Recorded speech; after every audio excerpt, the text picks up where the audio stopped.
Hello, a very warm welcome to all of you. Today we are going to discuss the inverse proportion or inverse variation, है ना, topic in chapter number 12 for class 8. In this video we are going to discuss few questions related to direct proportion, है ना. One student has asked me question number 10, है ना. तो question number 10 of exercise 12 है, that is, in 8 days the earth picks up 6.4 into 10 to power 7 kg of dust from the atmosphere. ठीक है. How much dust will it pick up in 15 days? ठीक. तो 8 दिन में अर्थ के एटमॉस्फेयर से जो डस्ट उठाया जाता है वो 6.4 इंटू 10 टू पावर 7 kg है. ठीक है. तो आपसे बोला जा रहा है कि 15 दिन में कितना डस्ट उठाया जाएगा. तो डायरेक्ट प्रोपोर्शन है, जितना ज़्यादा दिन उतना ज़्यादा डस्ट उठाया जाएगा. ठीक है. तो क्वेश्चन नंबर 10 के लिए सबसे पहले हम लोग क्या करेंगे, दो रो बनाएंगे, एक टेबल बना लेते हैं. इस टेबल में एक रो में हम लिखेंगे डेज, है ना, number of days and dust pickup. Second हम लोग डस्ट का कॉलम बना लेते हैं. तो 8 डेज में 6.4 इंटू 10 पावर 7 kg उठाया जा रहा है ना. और 15 दिन में कितना उठाया जाएगा नहीं मालूम. तो x मान लिए, y मान लिए. देयरफॉर रेशियो जो होता है वो कांस्टेंट होता है. इसका मतलब x बाई वाई, है ना, इसको हम लोग x मान लिए और ये हमारा क्या है y, है ना. ये बराबर होगा 8 by 6.4 into 10 to power 7 will be equal to 15 by y, है ना. तो from here you can find the value of y1, इसको मान लो. From here you can find the value of y1 is equal to 15 into 6.4 into 10 to power 7 divided by 8. ठीक. बहुत बच्चे को इसको सॉल्व करने नहीं आता है और कोई बात नहीं है. 15 इंटू 64 इंटू 10 टू पावर 7 है, डिवाइडेड बाई 8 इंटू 10 लिख सकते हैं, क्योंकि पॉइंट को जब रिमूव किए तो 10 नीचे आ गया. 8 8 जा 64, 10 मतलब पावर घट गया, 6 हो जाएगा. तो हमारा y1 का वैल्यू जो आया वो 15 इंटू 8 इंटू 10 टू पावर 6 है. इसको हम लोग 120 इंटू 10 टू पावर 6 लिख सकते हैं, 12 इंटू 10 टू पावर 7 लिख सकते हैं, या 1.2 इंटू 10 टू पावर 8 लिख सकते हैं. जो हम लोग एक्सपोनेंट में स्टैंडर्ड फॉर्म पढ़े थे नंबर का, वो कंसेप्ट से हम इसको 1.2 इंटू 10 टू पावर 8 kg लिख सकते हैं. ये kg में आएगा. इतना kg डस्ट को हम लोग क्या कर सकते हैं, 15 दिन में उठा सकते हैं. ठीक है. आप कहोगे सर 6.4 और 1.2 कौन बड़ा है. तो बड़ा देखिए कि पावर 7 है और यहाँ पावर 8 है. अगर पावर 7 में देखते हैं तो 12 है. तो 6.4 से बड़ा क्या होता है, 12. इसका मतलब कि 15 दिन में ज़्यादा डस्ट को आप क्या कर सकते हैं, पिक कर सकते हैं. ठीक है. तो ये रहा क्वेश्चन नंबर 10. अब हम लोग बढ़ते हैं इन्वर्स वेरिएशन पे. इन्वर्स वेरिएशन जो होता है इन्वर्सली प्रोपोर्शनल होता है. इन्वर्सली प्रोपोर्शनल का मतलब होता है कि एक अगर इंक्रीज़ कर रहे हो, एक क्वांटिटी को आप इंक्रीज़ कर रहे हैं तो दूसरा क्वांटिटी डिक्रीज़ करेगा, है ना.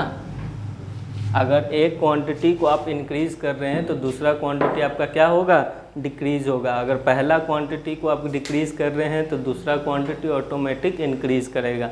That is called inversely proportional. ठीक है. आप लोग फिज़िक्स जब पढ़िएगा, है ना, या केमिस्ट्री पढ़िएगा तो उसमें बहुत सारा प्रिंसिपल्स है ना. आप लोग कह सकते हैं उसमें बहुत सारा प्रिंसिपल है जिसमें इन्वर्सली और डायरेक्टली प्रोपोर्शनल है. ठीक है. तो इन्वर्स प्रोपोर्शन में we know that with more speed a car will take less time to cover a fixed distance. ठीक है, मान के चलो कि एक पर्टिकुलर डिस्टेंस है ना, एक पर्टिकुलर स्पीड से वो जा रहा है तो टाइम टी लग रहा है।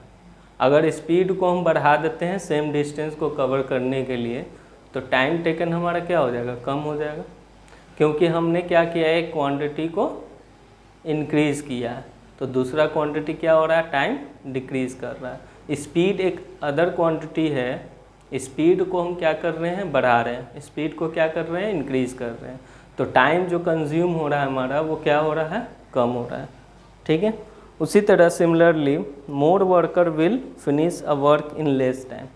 ठीक, मान लो एक पर्टिकुलर वर्क है, कोई काम है ना, उस काम को ख़त्म करने के लिए कुछ वर्कर लगाया गया है और वो कंप्लीट करता है टाइम टी में, टाइम टी पीरियड में। ठीक है, मान के चलो वर्कर, नंबर ऑफ वर्कर हम इंक्रीज़ करते हैं, क्या कर रहे हैं, नंबर ऑफ वर्कर को इंक्रीज़ कर रहे हैं, तो टाइम टेकन जो हमारा हो रहा है वो क्या हो रहा है, कम लग रहा है। ठीक, तो two quantities x and y are said to be in inverse proportion if x y is equal to k where k is a constant. यहाँ पे देखो हम लोग डायरेक्ट प्रोपोर्शन में क्या देखा कि रेशियो आपस में ही कांस्टेंट होता है, मतलब इक्वल होता है। इन्वर्सली प्रोपोर्शन में प्रोडक्ट जो होगा क्वांटिटी का वो कांस्टेंट होगा। ठीक है, तो हम बोल सकते हैं कि इन्वर्सली प्रोपोर्शनल कब होगा, मान लो let two quantities that is quantities हमारे पास है x एंड y। ठीक, therefore the quantities are inversely proportional, the quantities are inversely proportional, so the product of this will be k where k is constant. तो हमारे पास बहुत सारा quantities है, बहुत सारा वैल्यूज़ है क्वांटिटीज़ का, उन सब का प्रोडक्ट आपस में क्या होगा, इक्वल होगा, क्योंकि सारा का जो वैल्यू होगा वो क्या आएगा, कांस्टेंट आएगा। क्या आएगा, कांस्टेंट, दैट इज के, इसलिए सब क्या होगा, इक्वल होगा, इन्वर्सली प्रोपोर्शनल। ठीक है, इस पे बहुत सारा क्वेश्चन है आपका एग्जाम्पल्स में है, एक्सरसाइज 12B में है। ठीक है, तो एक दो क्वेश्चन को हम लोग डिस्कस करते हैं। जैसे आपको मान के चलो कि एक टेबल दे देगा, वो टेबल में वैल्यू दे देगा और आपको बताना है कि ये डायरेक्टली प्रोपोर्शनल है कि इन्वर्सली प्रोपोर्शनल है। अगर इन्वर्सली प्रोपोर्शनल है तो यस लिखिए, नहीं है तो नो लिखिए। ठीक है, तो क्वेश्चन नंबर 1 होगा, observe the tables given below and find whether x and y are inversely proportional. तो एक टेबल हम लिख ले रहे हैं और उसको देखते हैं। See we have two quantities, one quantity is x and other is y। इसका बहुत सारा वैल्यू दिया हुआ है। ठीक है, और आपसे बोल रहा है कि क्या x and y are inversely proportional और नॉट। तो हम चेक कर लेंगे, हम क्या करेंगे, x इंटू वाई बराबर होगा x1 इंटू y1 के, x2 y2 x3 y3 1 2 3 4 5 है ना, तो x4 y4 बराबर x5 y5। इसको पुट करते हैं तो 9 इंटू 4 बराबर है 12 इंटू 3 बराबर है 6 इंटू 8 बराबर है 2 इंटू 18 बराबर है 1 इंटू 36। अब इस इक्वालिटीज़ को क्या होना चाहिए, सेटिस्फाई करना चाहिए। ठीक है ना, तो कर रहा है कि नहीं देख लेते हैं। ये 36 हो गया, ये भी 36 हो गया, ये 48 हो रहा है, तो ये सेटिस्फाई नहीं कर रहा है। ये 36, ये भी 36। तो एक ऐसा हमारा कॉलम है 6 और 8 का, है ना, जो सेटिस्फाई नहीं कर रहा। 48 वैल्यू दे रहा है, कितना दे रहा है, 48। देयरफॉर हम लिख सकते हैं x and y are not inversely proportional. ठीक, प्रोपोर्शनल रहता तो सारा क्वांटिटीज़ का जो वैल्यू है उसका प्रोडक्ट इक्वल होता। ठीक है, उसी तरह क्वेश्चन नंबर 2 देख लेते हैं। क्वेश्चन नंबर 2 में भी एक टेबल है जिसमें एक रो x है, दूसरा y है। 624, 348 है ना, 36, 4, 72, 2 and last one that is 16, 9। ठीक है, इसमें आपको बताना है कि सेम आ रहा है कि नहीं या इन्वर्सली प्रोपोर्शनल है कि नहीं। तो x इंटू वाई 6 इंटू 24 बराबर 3 इंटू 48 बराबर 36 इंटू 4 बराबर 22 into 2 is equal to 16 into 9, और ये बराबर है 144 के। एंड सारे 144 के बराबर है, इसका मतलब कांस्टेंट k के बराबर है। Therefore x and y are inversely proportional.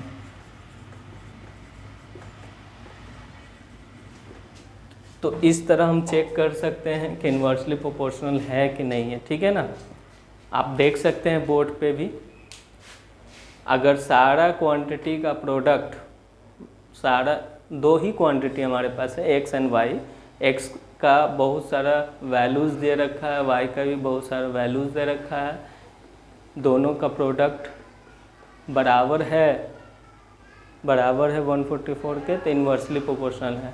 नहीं बराबर है तो नॉट इन्वर्सली प्रोपोर्शनल। ठीक है, तो इस पे क्वेश्चन होगा आगे क्या होगा कि x एंड y बोल रखेगा, मतलब दिया रहेगा that is both are inversely proportional, है ना।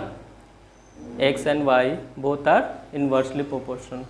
ठीक है, आपको दे रखेगा कि x and y are the inversely proportional, then find the value of the unknown variable. ठीक है, इस टाइप का बहुत सारा क्वेश्चन आपके बुक में है, बनाइएगा। जो नहीं बनेगा वो आप हमको कांटेक्ट करके क्लेरिफिकेशन कर सकते हैं।